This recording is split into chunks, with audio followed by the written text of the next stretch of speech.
This video is brought to you by Sekolah Dato Abdul Razak. We present you King's Power. So, why King's Power? Dry cells, or better known as batteries, have made their place in today's world as an important energy source. We implement batteries for a variety of things such as using a remote controller, a circuit power source, flashlights, and so much more. A basic dry cell consists of a carbon rod, a zinc coating, a top and bottom metal cover, and a cathode mix. Nowadays, cathode mixes put into dry cells are made from non-renewable carbon sources like coal and graphite, which are obtained by mining. However, the extraction of these materials causes pollution and harms Mother Nature. To counteract this, we can take the initiative to create a cathode mix for dry cells made from agricultural waste.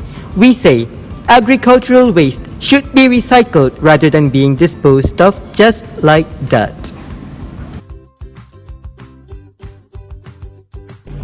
Out of 33,640 results from Google, none of them were similar to our project, which called King's Power. To put it simply, it's a battery which uses the element of durian, the kings of fruit, as a carbon sources.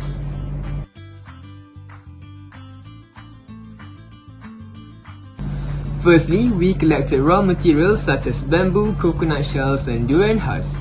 Next, after collecting the material, we cut them into smaller pieces separately and they are dried under the sun.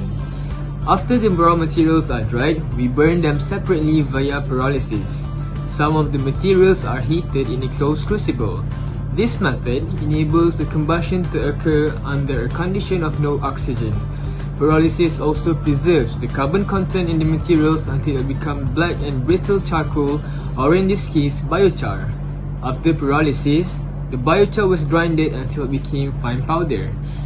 Next, 10 grams of each materials were mixed with 1 mole of manganese oxide and 2 moles of potassium hydroxide until it becomes a slurry black paste. This paste is used as the cathode mix. After that, we put the paste into a custom-made container and sealed it with zinc foil. The container should have a carbon rod inside. Then the dry cells are ready to be used.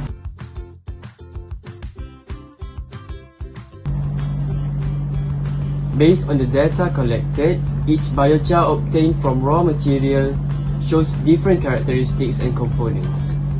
Bamboo biochar has the highest carbon content among those trees biochar, which is 84.64%, while the durian husk biochar carbon reading is 72.77%, and coconut shell biochar carbon reading is 65.57%.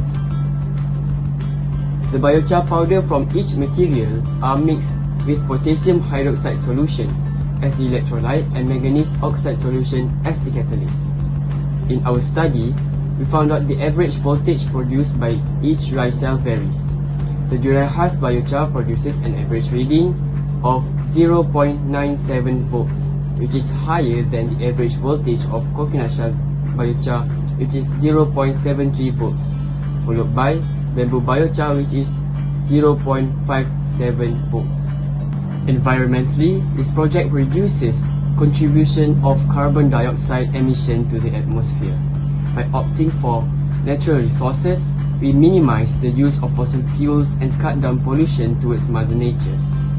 In the engineering aspect, we reduce the cost of production of dry cells. It also raises awareness that recycling agricultural waste can be useful.